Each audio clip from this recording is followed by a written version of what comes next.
Москванын түштүк батышында унаада жүргүнчү аялга сексуалдык зомбулук жасаган деп шектелген такси тергөө абагынан ооруканага жеткирилип, андан кийин каза болду. Бул тууралуу РИА Новости басылмасы укук коргоо органдарына таянуу менен жазды. Маалыматка ылайык 2024-жылдын сентябрь айында Москванын түштүк батыш тарабында унаада аялды зордуктаган деп Орто Азиядан барып, таксист болуп иштеп жүргөн жаран кармалган.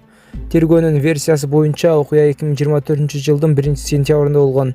Анда шектүү Знаменский Садки көчөсүндө унаада отурган аялды күч менен зордуктаган. Кармалгандан кийин ал убактылуу кармоочуга киргизилген. РИА Новости жазгандай, кармалган Хусанбай Туйчиев СИЗОдон Москвадагы клиникалардын бирине оор абалда түшкөн. 24-март күнү эртең менен ал каза болгон. Учурда бул окуя боюнча иликтөө иштери жүрүп жатат деп жазды аталган агенттик. 2024-жылы башка мамлекеттердин аймагында соттолгон Кыргызстандын жарандары боюнча прокуратура тарабынан 128 жаран Россия, Казакстан жана Тажикстандын түзөтүү мекемелеринен өткөрүлүп алынды. 377 жаран боюнча Россиянын Юстиция министрлигине тиешелүү суроо талаптары жиберилди. Ал эми 787 жаран Кыргызстанга которулуудан баш тартышкандыктан эркиндигинен ажыратууга соттолгондорду мындан аркы жазосун өтөө үчүн өткөрүп берүү жөнүндө конвенциянын талаптарына ылайык аларды алып келүү боюнча иштер токтотулду. Бул багыт боюнча сөзүм жыйынтыктап жатып, үстүбүздө жылы дагы башкы прокуратура тарабынан өлкөбүздүн эл аралык келишимдик базасын кеңейтүү, чет өлкөлүк укук коргоо органдары менен кызматташуу, чет жактарда сот жообуна тартылган жарандарыбызды кайра алып келүү иштери күчөтүлө берерин белгилеп кетмекчимин. Урматтуу Москва шаарындагы мекендештер, Умбем клиникасы төмөнкү кызматтарды сунуштайбыз. Педиатр, гинекология, стоматология, неврология, хирургия, кардиология, лор, УЗИ жана башка. Андан тышкары массаж жана бардык лабораториялык анализдер. Толук маалымат +7925 103 22 77. Биздин дарек Москва шаары, метро Нахимовский проспект, Сивашская 7, корпус 2. Сиздин ден соолугуңуз биздин камкордук. Бүгүн 20-апрель күнү Кара Суу районунун Папан айыл аймагында Актерек Папан Кожокелен автожолунун 11-чакырымында тынымсыз жааган жамгырдын кесепетинен жолдун болжол менен 70 метр аралыгы чөгүп кеткен. Бул тууралуу президенттин Ош облусундагы өкүлчүлүгүнөн кабарлашты. Натыйжада жол каттамы толугу менен үзгүлтүккө учураган. Учурда жеринде өзгөчө кырдаалдарга мониторинг жүргүзүү жана божомолдоо департаментинин ÖKMдин райондук бөлүмүнүн Кыргыз автожол түштүк номер 21-жол эксплуатациялоо ишканасынын кызматкерлери тарабынан ыкчам иш алып барылууда.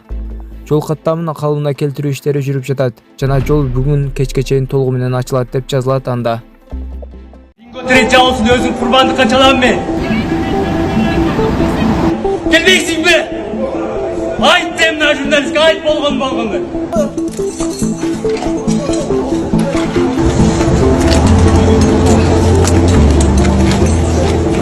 30-апрелде башкы прокуратуранын жанындагы көп кубаттуу имараттын 7-кабатынан Рыспек уулу Улукбек аттуу жаран өз өмүрүнө кол салууга аракет жасады. Медиа хаб окуя болгон жерге келгенде ал жаран мен бир гана журналисттер менен сүйлөшөм деп башка эч кимди өзүнө жолотпой турган экен. Мына ошол 7-кабатка чыгып ал жаран менен сүйлөшүп анын үнүн укканга аракет жасады.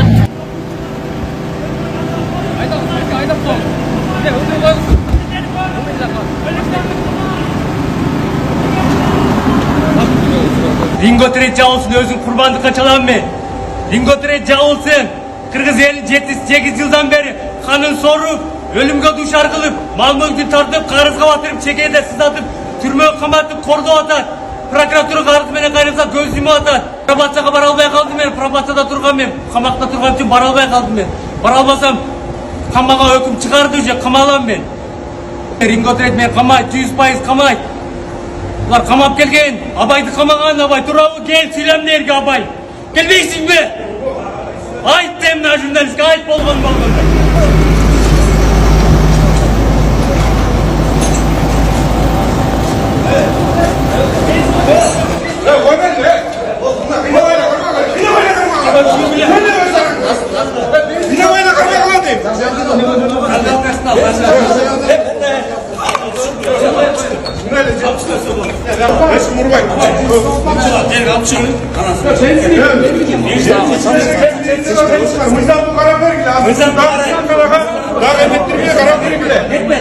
Eşteker olay, özünün hukuklarını korgap qarap bergile. Bezin, ушунча безин койдуң. Жинди камна камайт. Камабайт. Камабайт. Камайт. Bütün marmalı. Gel, bakayım. Gel ver bakayım. Mangırda marmalı. Bırak sınırına marmalı mısın? Burada ne? O şeyde marmalı.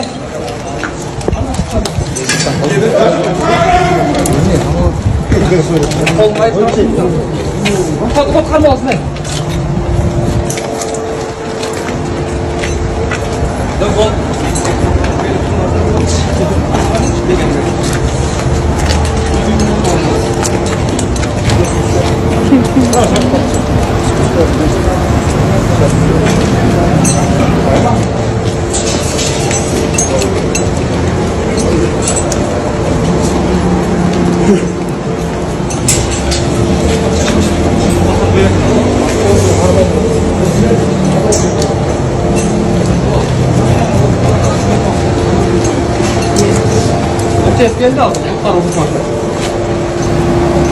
Yoktu. Ben jür aldım.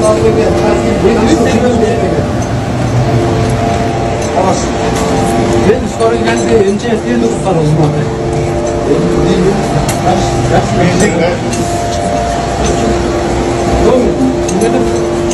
Ben de Mehmet'ten okudu.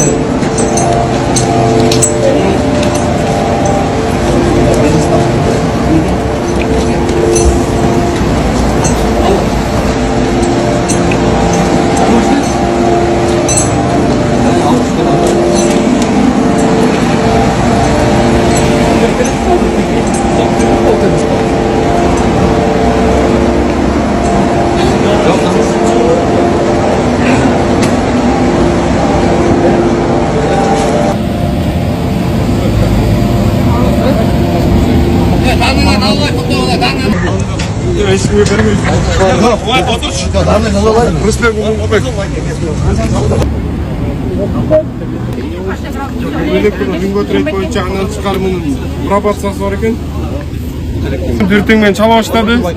Чала баштаганда эле мен улук эмне болду сага десем эле мен өлүгүмдү камашабы булар, мен бүгүн өлүкмүн да. Мен өлүгүмдү токтом чыгарып коюшабы, мамлекет мени ушинтип эле мындай мен буларга эмне жамандык кылдым деп ыйлай баштады.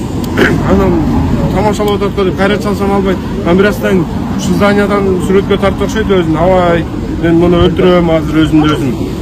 Бешел журналисттерге ай, мен өлүгүм зыря өлүп калбайын. Ушул сыяктуу СМСтерди чалып айтып, сүйлөп, мен жөн эле өлүп калбайын. Мен өлгөндөн кийин ошол Ринготрейд казиносун күнөөлөгүлө жаңа тиешелүү органдар ошонун ишин жылдырбагандарга айткыла деп ушундай эмелерди айтып баштады. А мен шыр эле биринчи тергөөчүсүнө чалдым. Анан скорыйга чалдым. Жолдо ГАИ кызматкерлери келип бараптыр. Мен токтото калды, ушундай ушу жерде адам ушундай атат деп бул жараңыран кайрылып ГАИнин өкүлүнө. Анан бул шашылыш белги жеткиси келаткан учурда МЧСке чалдык, скорыйга чалдык, милицияга чалдык, сиздерге, журналисттерге чалдык. Ринготрейд боюнча ачып айтсаңыз, Ринготрейд кызматчы жабылды деп айтканда, эмне үчүн кайра жабылсын деп талап коюп. Ринготрейд жабылган менен анын онлайн казиносу иштеп аткан. Биз Ринготрейд жабылсын деп будан 5 жыл мурда эле кайрылып келатканбыз алар мыйзамсыздык жөнүндө. А бул жигит ошо онлайн казиносуна 6 миллион сом уткузуп, УКМ ишке чыгартып, УКМда тергелип жатат. Өлүктөн айырмамдык Ринготрейд мени өлүмгө алып келди. Бирөө өлтүрдү. Прокуратура 2 айдан бери кайрылып, МВДга баарына кайрылып эч кандай чара көрүлбөйт. Эле камалай, өлүгүмдү камашабы. Менин башкасы эле толтура жабыркагандар. Толтура, аябай толтура. 7-8 жыл болуп калды, мурун ачык, эми онлайн иштеп атат. Токтосун талап калам мен.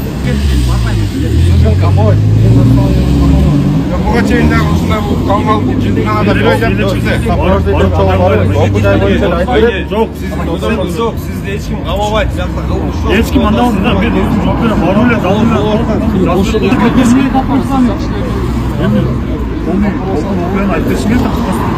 Айтып бере албайм. жүр машинаға барасың жақсы. Биттер үшкө салмаға барады. Қармап тұрсың. Үшкө салмаға. Жоқ, өзім спальон бес болсам кем жатса сен. Мен милицияның старшинасы Талайбек ұлы, Бақтылек. Милицияның айыл қызмат башқармалығынан 14 апрель 2025 жылы Бишкек шаһары бойынша қызматта жүргенімізде Лагуненко, Чүй, Киев көшелерінің кесілісінен жараң айрылды. Менің досым өмір қорқынышта болып жатты. Башқы прокуратураның имараттың жанында өзін биік имараттан секіріп, өмірім қиямда отырды деген маалымат. Біз Албайкен алып эле жөнөттүк бул жака. Биринчилик элет эле куткаруу кызматына чалдык, тез жардам кызматына чалдык. Өзүбүздүн жетекчиликке маалымат бердик. 102 кызматына чалып, келген учурда маалымат такталды. Бул жакта жаран өзүбүздө көргөндөй куткаруу кызмат тарабынан куткарылып калды. Жакшы ошол боюнча эле азыр райондук ички иштер башкармаларынын кызматкерлери келип алып келишти.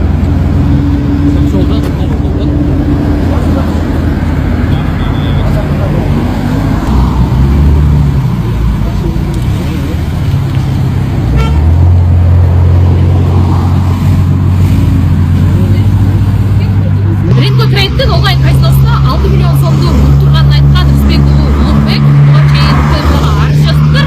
Ал эми бул ишти көз өмүргө алсын деп башкы прокуратурага дагы кайрылганын айтып жатат. Бул эки мамлекеттик орган тең азырынча Рысбек уулу Улукбектин арызы боюнча маалымат берелик. Сиз медиа хабты көрдүңүз. Менин атым Эльвира Султанмурат кызы. Биз менен кала бериңиз.